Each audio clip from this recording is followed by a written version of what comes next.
Good day everyone, I'm Mr. Gosa and today I'm going to teach you about biological molecules.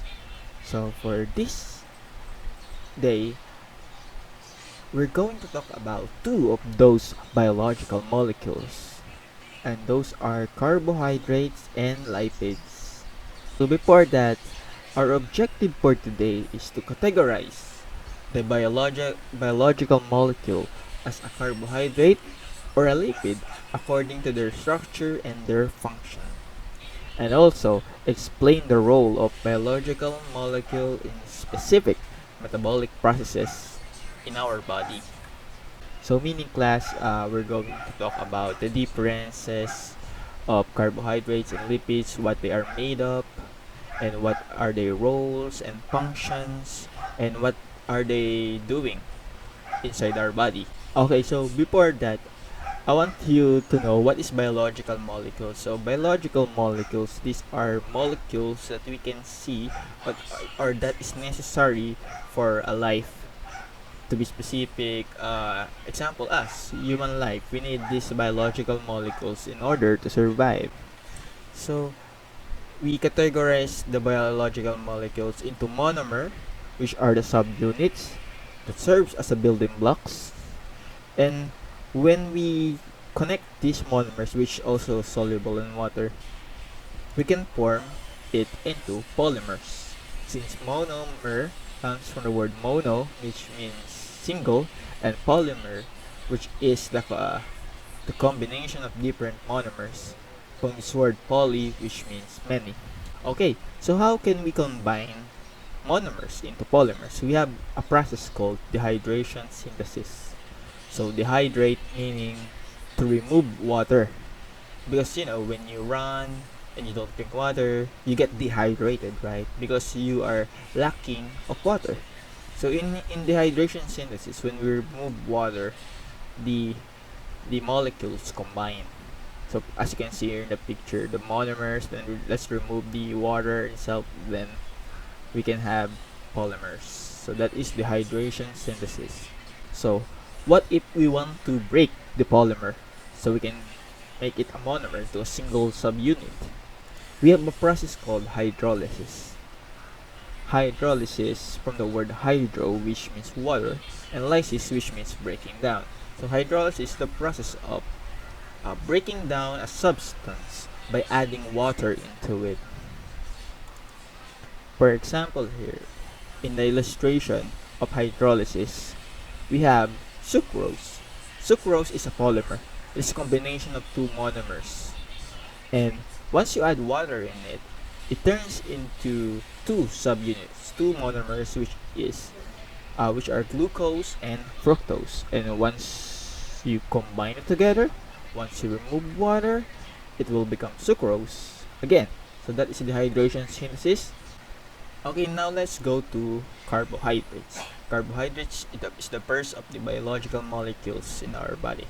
So carbohydrates, uh, they are vital for our life on Earth, and they perform a range of functions such as providing energy, structural support, and cellular communication.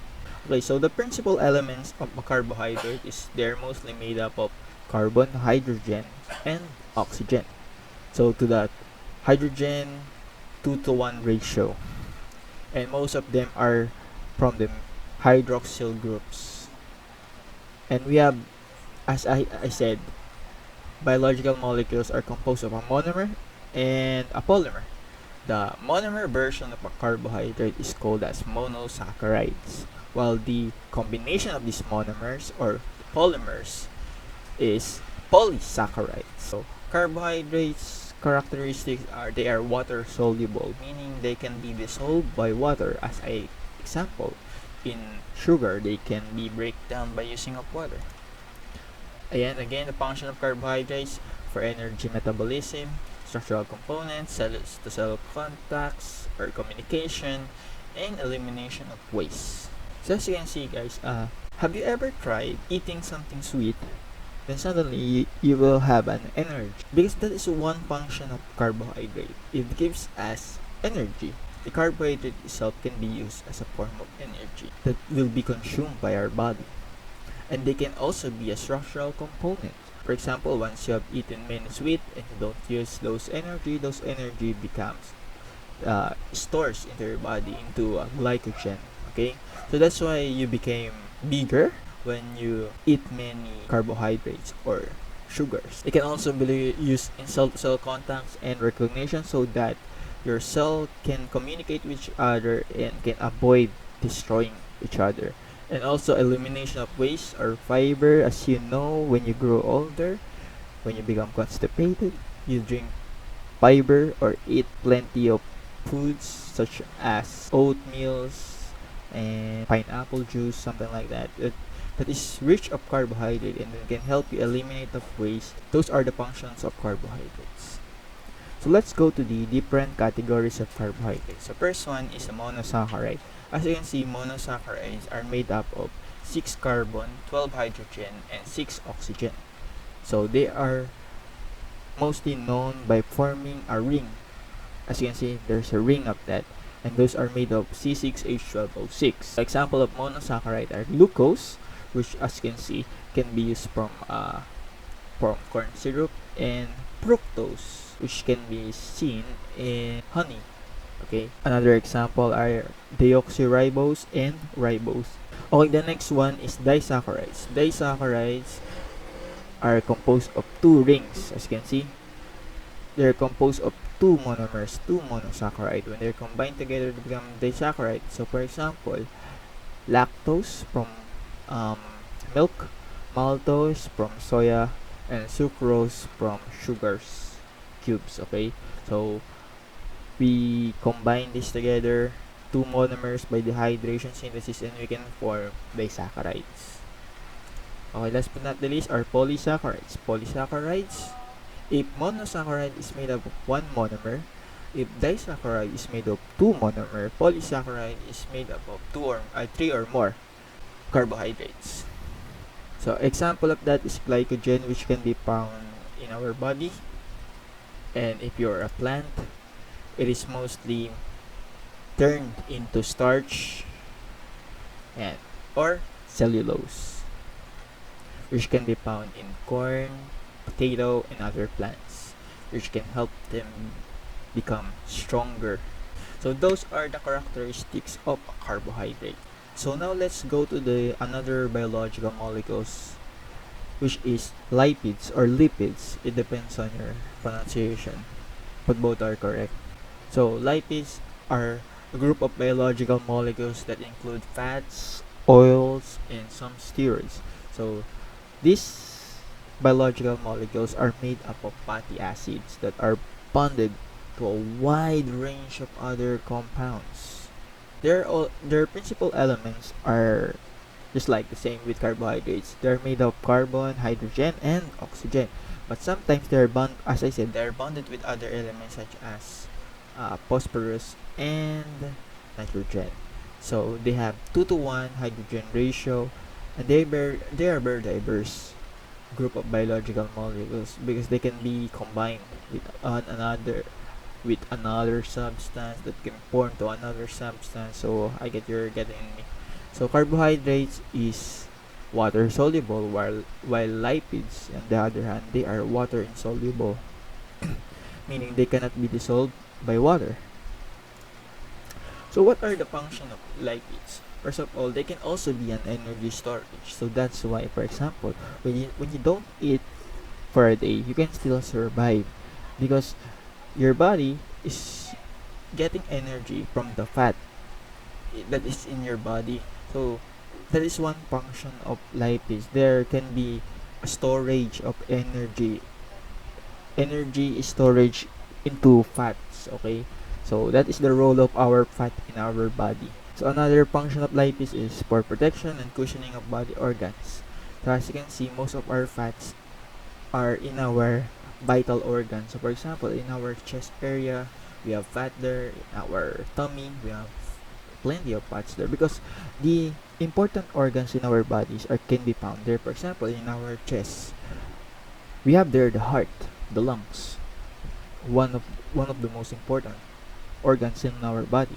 So we have fat there just in case that if we are bumped, we fall, we have those extra cushion, or in other words, in the car, it's like a bumper, okay? So if you're more fatter, okay, fatter, if you're more fat, and you're not prone to any injury because you have extra cushion protection that might save your organs one day. There are also structural components of membranes, and there are also chemical messengers because hormones are made up of fats, okay? So we have different types of lipids. We have triglycerides, phospholipids, sterol, wax, and also vitamin. So triglycerides, as you can see, triglyceride is made up of fatty acid, and it's also made by glycerol. As you can see, we have triglycerol. That's why it is called triglycerides. Next are fats. We have two types of fats: saturated fats and unsaturated fats. Saturated fats, as you can see in the diagram, glycerol and fatty acid, they are mostly made up of or came from animal fats, for example, butter, while unsaturated fats are mostly came from vegetables. Okay, vegetable also has fat. Okay, and the difference between these two, unsaturated fats are much safer to take to eat rather than saturated fats that you can see in most of the fried foods and many fatty foods that you always eat, okay, in the pork, chicken, I don't know. So the difference is the the tail on its structure is distorted and resulting from double band, so that means it can be easily break down, so that it cannot be clogged into your blood vessels to avoid high blood pressure, or I mean hypertension, and different diseases in your heart. Next, we have phospholipids. So phospholipids are usually has two parts: its head and its tails. It has hydrophilic head and hydrophobic tails. Hydrophilic means they love water. Hydrophobic means they hate water or they fear water.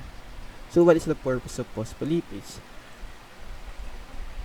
It is the reason why oils do not mix with water, because one part of their structure really loves water while the other hand part of the structure hate them. So that's why they cannot really combine or mix, because they have a structure in it, which is their tails, that are really afraid or fear of water.